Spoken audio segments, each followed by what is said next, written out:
Hey guys, it's Sprout in my human disguise. I got this question. How did I not know that we could tip at the Ren Fair? Is that for every worker or just some? And I actually already replied to this comment, but I just thought it was an excellent question and I wanted to make a video talking about it and answering it so that everybody could see it. So keep in mind that every Renaissance festival does things a little differently, but there is a standard way of doing things, and it is extremely common for performers, specifically entertainers, to collect tips. And it is not required, but there is an obligation to tip your performers, at least the ones that you really enjoyed.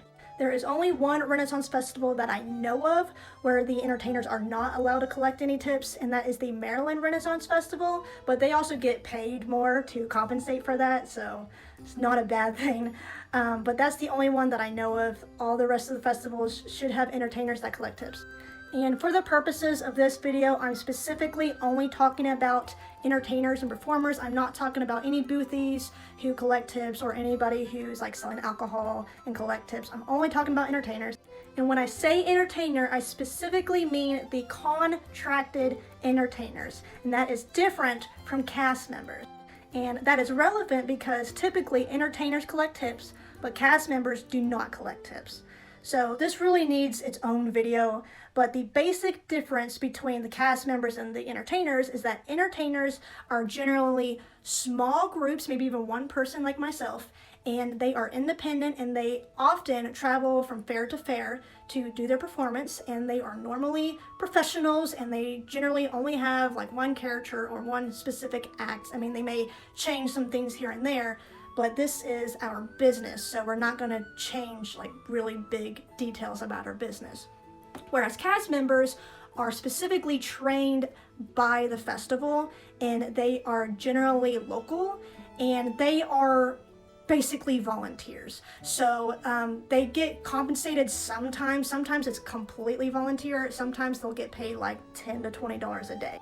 But cast members usually have a lot of freedom. Sometimes they don't have any shows, they just walk around the village, but other times, actually most of the time, they'll have like one show they need to do, and then they have the freedom to roam the festival as they please when they're not doing their shows. And entertainers technically have the freedom to roam and do as they please when they're not doing their shows, but there's just kind of a higher expectation for them, and entertainers are normally very popular at the Renaissance Festival, so it's not as easy for us to just go and watch another show, because then we'd be distracting other people who are watching other shows, which means that's taking money away from the people currently performing. So in a way, entertainers don't have as much freedom. Now, there are different types of entertainers. There are your stage show acts who mostly either pass a hat during their show or after the show, and they only really perform during their shows. And then there's acts like me, who is more of a lane act, and I have a specific spot usually, and I will put out a tip jar and a tip sign, and I will work pretty much the entire day with just some breaks here and there. And then when the crowds start dying down, I usually roam around a lot more, and then I'll have my tip sign like sitting on my belt so that people know that they can tip me. Think of it like this. If you went to go see a show in a theater, you might pay for a pretty expensive ticket to go see this one show, right?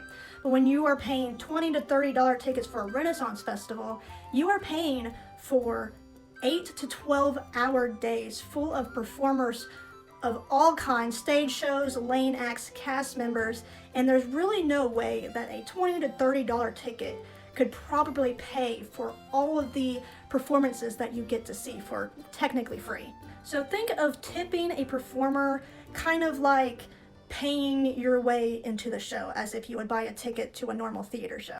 It's not required at all, but it's just kind of the right thing to do, especially if you really like that performance. Now, if you thought that a show was just really awful for whatever reason, I mean, of course you don't have to tip, and you never have to tip. But if you really love a show and you can spare a few change in tips, especially if it's like a 30-minute show, it's just, there is definitely an obligation for that. And paying tips to these performers helps them keep this job, because they can't keep this job if they're not profiting. It's just how the world works. And no, generally speaking, across the board, Renaissance festivals do not pay their entertainers enough, especially if it's a group. a lot of the times I've heard things. I've never been a part of an entertainment group. I've always worked alone, but I've heard sometimes that groups will get paid the same amount as someone like me who's solo, and they will have to split it amongst their group, especially bands.